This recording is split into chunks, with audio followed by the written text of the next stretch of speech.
Guys, this is the Ryan Dunston Podcast Words from a Humble King. Welcome back. I have with me a very special guest. I'm pleased to introduce Mr. Ed Gamble with his son, Eddie Jr. Pretty dope to have father and son on here, man. They've done some pretty dope things together, actually, which we're going to get into. But, man, professional basketball player, played in Finland, Venezuela, the DR. You played in Panama. And you tried out for the New Jersey Nets. Man, give me a real quick spill on how all of that went down, man. It was a long time ago. First of all, thank you for having me on the show. Appreciate it. I'm going to date myself. That was back in 1995 when the Nets was still in New Jersey. So long story short, I had an article written about me in the New York Newsday. So shout out Rob Parker on ESPN. That's the guy who interviewed the reporter who wrote the article on me, and he really orchestrated the whole thing. And long story short, they brought me in the Nets, and they brought me for a tryout. Willis Reed at the time was the I think he was the GM at the time. I forget who the head coach was at the time. So it brought me in. I think that sounds like Calipari, wasn't he? No, not Calipari. Not yet. It was his last name was Evans. It's such a long time ago. So they brought me in and like what they saw.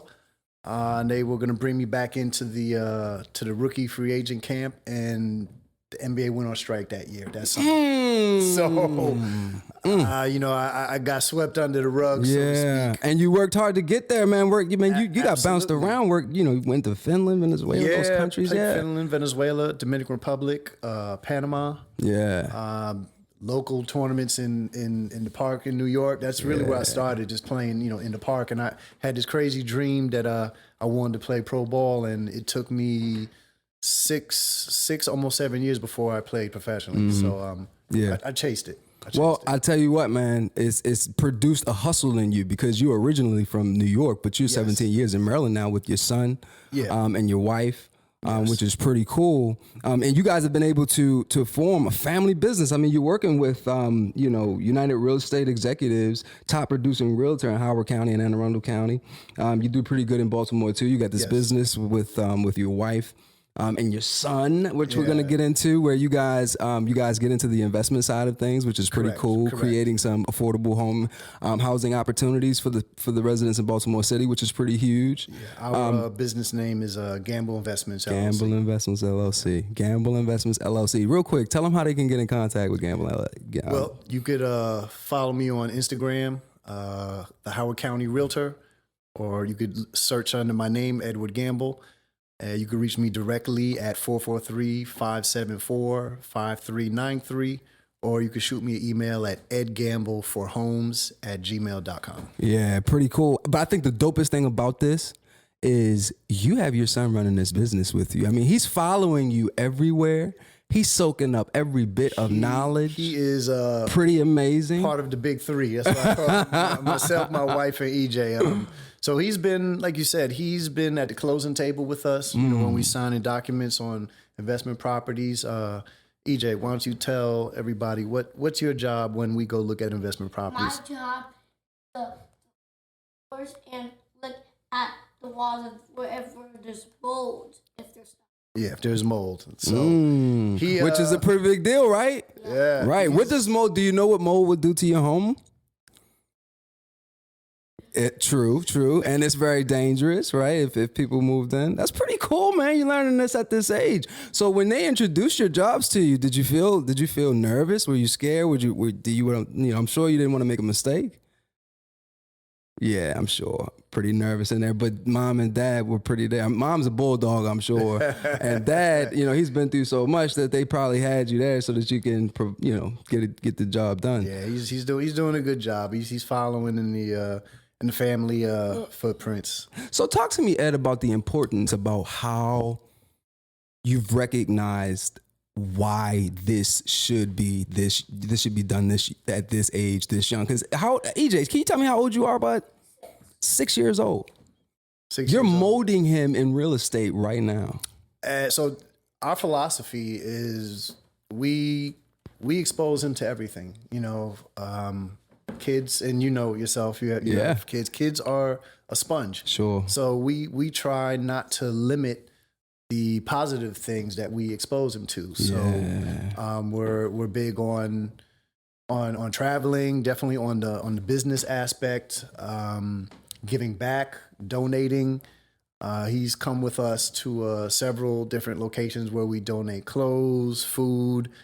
Most of his clothes that he outgrows as he gets older, we donate back to his child care provider. You know, they have a family that is allocated. You know, they have another little boy a couple of years younger than Eddie, so the transition is really, really good. But it's really important because it's the foundation. Sure. You know, this is pretty much who he's going to be. And hopefully get more mature. Well, no, I think that's gonna come organically. Yeah. But yeah, no, I mean you're really digging into his subconscious, man. Yeah. He's looking around, he's all over the place, but this stuff is sinking in. I mean, all of this is planting seeds. And Eddie, real quick, man, how is it working with Dad? And don't look at him so that you don't get nervous. But how do you feel about that? How's it working with Dad? Pretty good. You like it? Get some free lunches, you know, doesn't matter what you want, you get it. Nah, I like it. I like your style. So listen, real quick, you guys, you take him with you to visit or fix up or maintain these rental properties, which you guys maintain yourselves. Yes. Yeah. Yeah. So when he goes with you, and you're putting him to work, you're having him doing different tasks, and all of that, creating that housing, that affordable housing. How do you guys come up with how do you posture your heart to be able to want to do some of that stuff, man? Because you could sell these properties. Sure, you could. You know, I think it's honestly it's both ways. You know, we own the property, so we have you know, equity in it, and definitely the price that the homes are worth, but also, you know, I forget the percentage of how many people rent homes in Baltimore. You know, it is astronomical. So people need places to live. So why not have something affordable that they can live in, regardless of the location? Yeah. You know? Yeah, no, you're an answer. No, and that's pretty cool. And you've actually told me about some of these war stories. I mean, you've had tenants where you've actually looked out for some of these tenants in cases where they will not be put out because your heart wouldn't allow something like that to happen. Being extremely understanding in those cases, man. Tell me how you get through that. Well, you know, it's we try to vet out, you know, applicants, and you know, but even in that process, you know, things happen, life happens. Sure. You know, I get it. And I'm just very upfront and transparent, and I let them know if you're going to be late with rent, or if there's an issue coming up, or if you think there might be, just communicate with me, you know, let me know, or communicate with my wife, let her know, so we can all be on the same page, and, you know, we could work it out. Right. Whatever it is, we could work it out. Now, you know, that's basic cases. Now, if there's extreme cases, you know, then we might have to pivot in another direction. But for the most part, we work with our tenants. We look out for them because they're people just like us, you know. Yeah, that people just like us part is the dopest part, because I mean, let's be honest. I mean, to even move from NYC, to transition out of basketball into real estate, must have been a transition, and to move to Maryland, and where you don't know a soul. Well, to be honest, my wife, or my girlfriend at the time, she dragged me here to Maryland, kicking and screaming. You know, I'm from New York, so I was like, nope. And I got here, and it took me maybe 3 days, and I'm looking around. I'm like, yeah, it's pretty like cool this. here. So we've been here about 17 years, and I just like the energy that Maryland provides. Definitely the family aspect. Yeah, school systems are great. And we're just trying to make the best of it. For sure. No, and you guys are.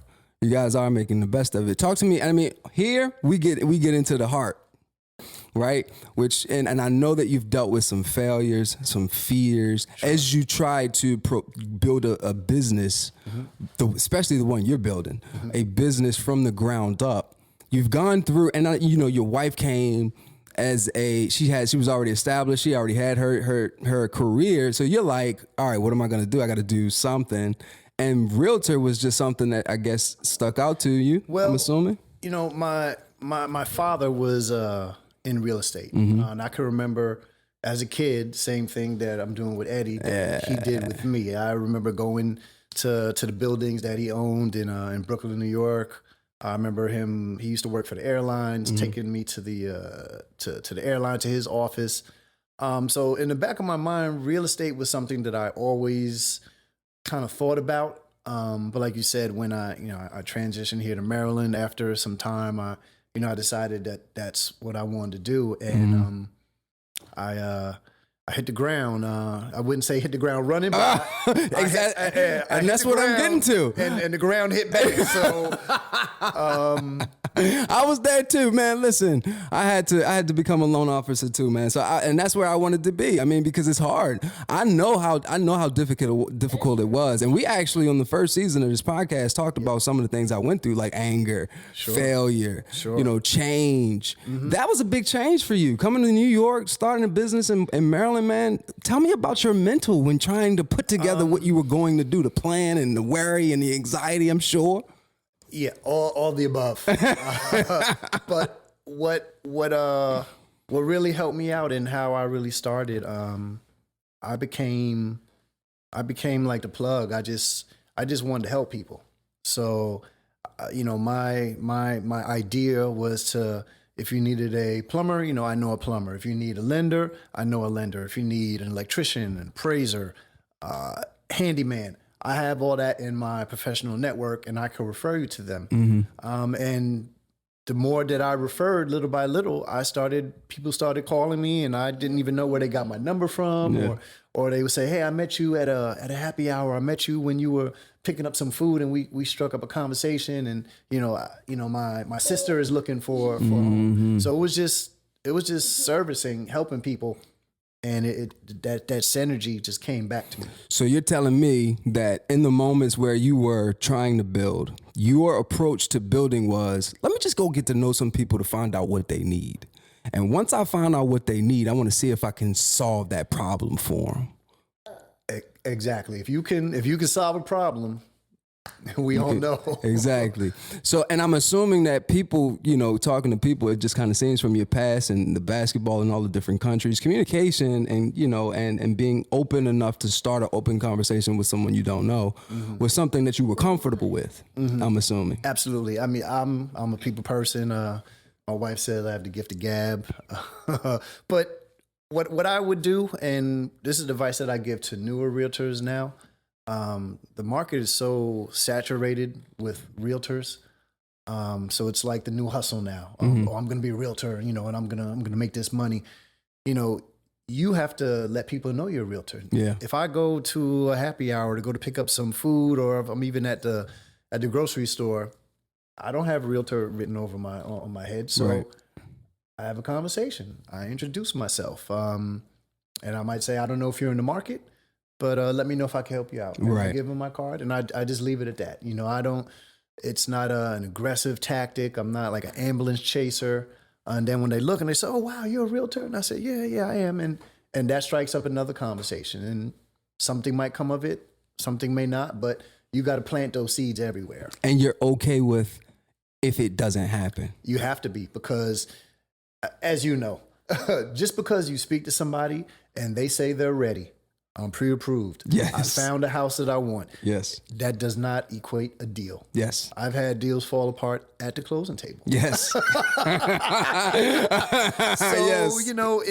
you have to be okay with it, but it's a numbers thing. The more doors you knock on, the more phone calls, the more advertising, the more people you talk to, refer to.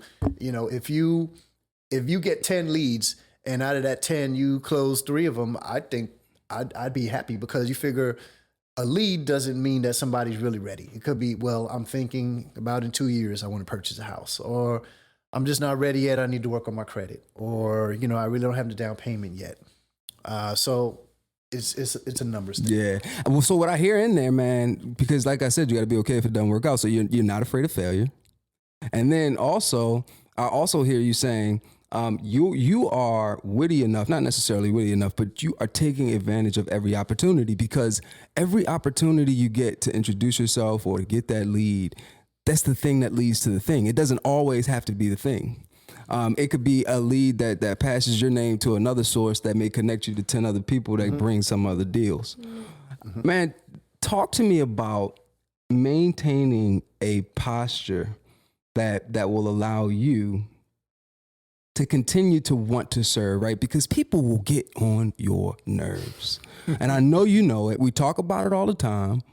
And people will make you so mad that you don't want to help people anymore. You have to be you have to wear a lot of hats. Yes. You're just not a realtor or a lender or we're counselors. Yeah. You have to be like a social worker. Right. And every client is different. You have some clients that they'll forward you all the paperwork before you can even send out that email, and you love that. And then you have clients that you have to handhold through the process. Then you have clients that they know best.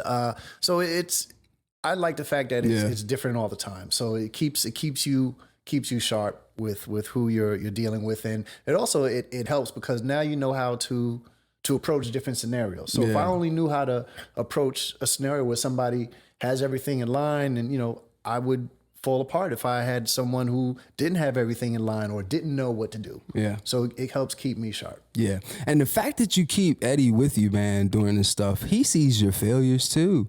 He sees your successes. He sees you grind through. He sees you not make it, but then try another route. Like, he sees all that stuff.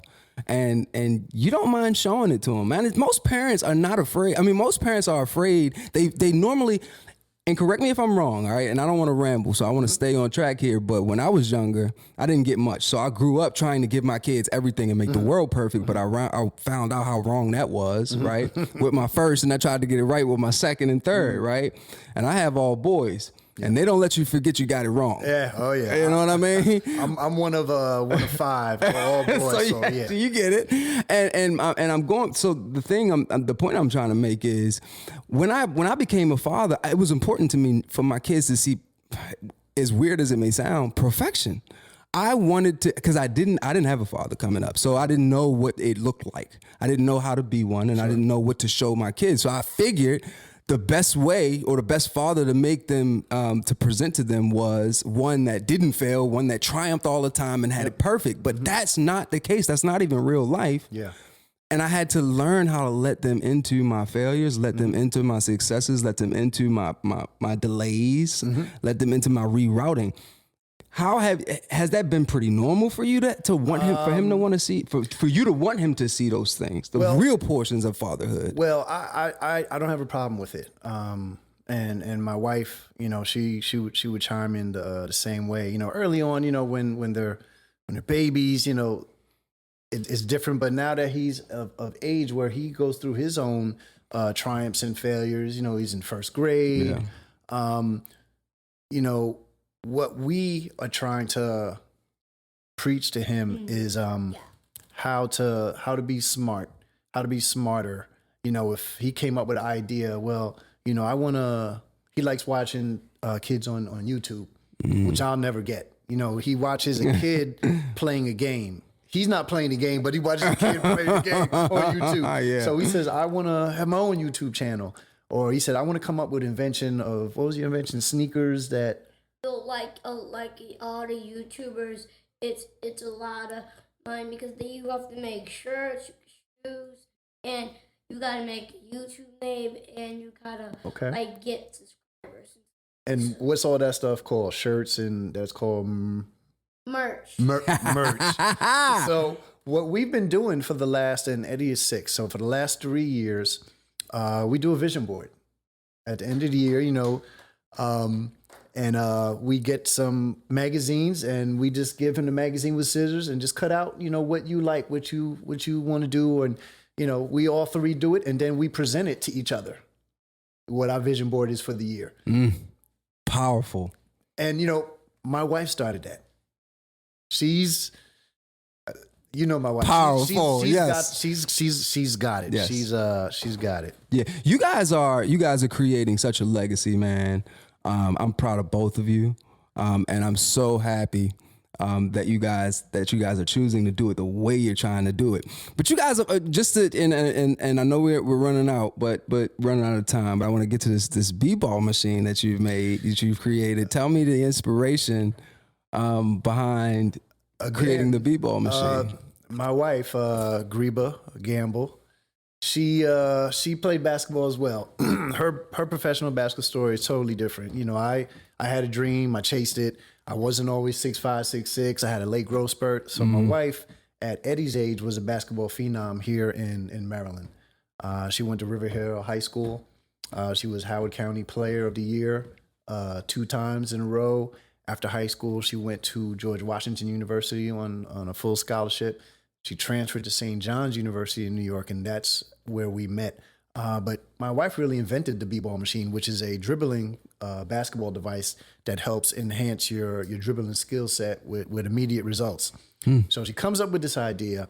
She gets a prototype made, and we found a distributor, and we ordered a couple hundred, and we sold them just word of mouth, literally out of the back of the car. And then we made another order, another couple hundred, sold those, and we've been going with it. We sent it out to Spalding some years ago. They had some interest, but they decided to pivot and go another direction. And I'm in, I don't know if I should say it right now, but I'm trying to negotiate some things with Dick's Sporting Goods to see if we could come together and work on something really big. Well, I tell you what, I can vouch for it. I mean, my son has one. You came up to the refresh project that we did in Baltimore County, which was pretty huge. And you were kind enough to donate a couple of those b-ball machines to the kids that were participating there. And you even did a demonstration, came out to speak to the kids. Man, what pushes you to do the community side too, man? You're doing it all. I've always been a servant, if you want to say that. I've always had a job, even going back to some of my first jobs. I worked in group homes with teenage boys, teenage girls. I've worked in jails in Brooklyn. I've worked in senior health care. So the whole gamut. I've always had a job where I feel like I was serving and helping people. So, all right, full story. No, we getting ready to run down. So, basketball player, professional basketball player, realtor, starting your business, three businesses that you guys have launched. You got your son creating a business as well, and you're making sure that he sees your failures, your successes, and everything about it. You're making him understand the process of winning and what success really is, not some illusion, right? And it seems like you get all of that because of your past. Like, you had to travel a lot, so communication became natural to you. It seems like you failed a lot, but you were okay with it because serving was your heart's posture. So you never took the failures personal, and you definitely were able, because of your heart's posture, to deal with these personalities. And I know, because I'm a loan officer, so we are ending up being their counselors. We're handling their anxieties, fears, and all kinds of stuff. And we're in their finances too. So it's like we're in their lives. So you do end up managing their personalities too. And I can clearly see from your story today, man, that you've been able to get everything that you've got over the years through serving people, whether that was talents, communication, whatever your gifts are, they were established because of the way you serve. I really, really, really want to put emphasis on that, because most people are very, very self-oriented, but that's not you. Your success literally came off of trying to help other people's needs, tending to other people's needs. I mean, if you want to take it back even further, I mean, it just was instilled in me from my parents, my mom and dad. We've always served. I used to go to something called the youth group back when I was maybe like 10, 11 years old. It was just a group of teenagers. After we went to church, we just would hang out, but it turned into initiative, going out, feeding the homeless, et cetera. Mm-hmm.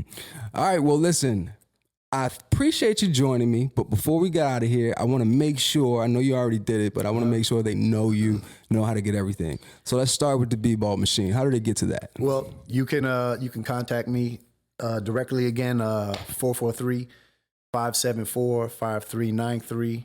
You can shoot me an email, edgambleforhomes@gmail.com. My Instagram page is under my name, Edward Gamble, or the Howard County Realtor. And you send me a message, I'll get back and contact you as soon as I can. All right, and give your Instagram, Facebook. Do you have a Twitter? No, I don't tweet. Okay, me either. But they tell me I have to. My engineer tells me all the time I got to start tweeting. So my Facebook is my name, Edward Gamble. Yeah. And also, new to it, I have a TikTok account. Really? Yeah. have like 2 posts right now. And I posted something the other day and it got like 800 views. So I guess I'm doing something right. Well, follow me, man, because I got 2 posts up too, and I literally just started mine too. Old men starting TikToks. It's about to be a wave. All right, man. Listen, I know we got to get out of here. So real quick, just for the just to get in touch with you guys from the investment side of things. If you got some investment properties, how do they get in contact with your business? Email. Same email, Ed same contacts. homes@gmail.com. All right, man. Listen, Ed, little Ed Jr. Guys, thank you for coming on the podcast. It was a pleasure speaking to you and digging in your life, Ed. And yeah, I appreciate you guys coming in. This is the Ryan Dunston Podcast Words from a Humble King. We'll see you guys next time.